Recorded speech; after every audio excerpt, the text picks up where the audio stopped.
Ukraine के राष्ट्रपति Zelensky की अपील के बाद ब्रिटेन भी रूस से तेल के आयात को बंद करेगा।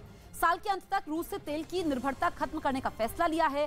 पीएम बोरिस जॉनसन ने ट्वीट करके कहा कि रूस के हमले को बंद करने की ब्रिटेन पूरी कोशिश करेगा। साथ ही यूक्रेन को एक बार फिर संप्रभु राष्ट्र बनाने के लिए हर संभव प्रयास करेंगे।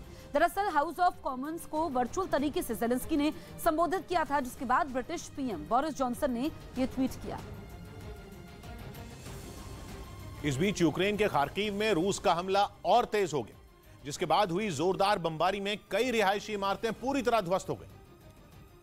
जिसका एक और वीडियो सामने आया जिसमें ये 5 मंजिला इमारत पूरी तरह से तबाह दिखी। खार्किव पर रूसी सैनिकों की बमबारी के बाद पूरा शहर मानो खंडहर में बदल गया हो। लगातार गोलीबारी में कई बिल्डिंग ध्वस्त हो गईं तो कई झुक गईं। ताबड़तोड़ हमले में शहर के कई लोग घायल हो गए, जिनको अस्पताल में भर्ती कराया गया। Четверки лежит, четверки кое-как спаслись. Сейчас она там, я здесь.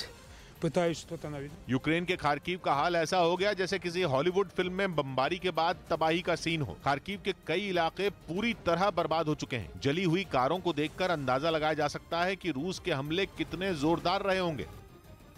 इस बीच यूक्रेन के मारिउपोल में रूस की सेना पर लोगों को टॉर्चर करने और बंधक बनाने के आरोप लगे।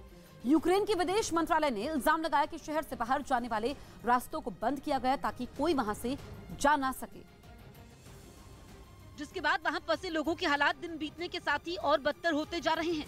रूस के हमले से बर्बाद हुए मारिउपोल में खाने के सामान की भारी किल्लत हो गई। पीने का पानी भी मुश्किल से मिल रहा है। शहर में फंसे हुए लोग हवाई हमलों से बचने के लिए बंकरों में छिपे हुए हैं। वहां से ऐसे ही एक बंकर की तस्वीर सामने आई, जहां जान बचाने के लिए छोटे छोटे बच्चों और बुजुर्गों के साथ लोग छिपकर दिन बिता रहे हैं। जंग की मार से अनजान बच्चे खेलते दिखे, लेकिन बड़ों के चेहरे पर चिंता साफ नजर आई। एक महिला तो अपनी बात कहते कहते रोने लगी। बताया गया कि 4 लाख से ज्यादा की आबादी वाले शहर में रूस के हमले के बाद आधे लोग ही बचे। बाकियों ने सुरक्षित ठिकानों की तलाश में शहर छोड़ दिया। युद्ध के बीच यूक्रेन छोड़ने के लिए अलग अलग शहरों के रेलवे स्टेशनों पर मारामारी के हालात बन गए।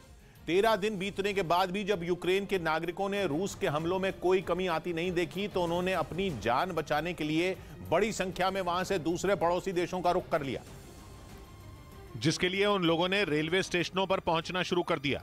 इन हालात में कई शहरों के रेलवे स्टेशन लोगों से खचाखच भर गए, जिनमें कीव रेलवे स्टेशन भी शामिल रहा। वहां से सामने आई तस्वीरों में हर किसी को पहली ट्रेन पकड़ने की जल्दी दिखी। सबका मकसद यही था कि जितना जल्दी हो सके वो अपनी और अपनों की जान बचाकर सुरक्षित जगह पहुंच जाएं। प्लेटफॉर्म और स्टेशन पर जो भीड़ रही सो रही। कुछ लोग तो ट्रेन में चढ़ने के लिए प्लेटफॉर्म से नीचे पटरियों पर उतर आए। और ये हालात केवल एक स्टेशन पर ही नहीं रहे, जब सभी जगहों पर लोगों को अपने देश छोड़कर जाने के लिए जद्दोजहद करनी पड़ी। रूस के ताबड़तोड़ हमलों का शिकार हुए खार्किव शहर को भी छोड़ने वालों की लिस्ट लंबी होती जा रही है, क्योंकि वहां के एक रेलवे स्टेशन की जो तस्वीर देखने को मिली उसमें एक ट्रेन में चढ़ने के लिए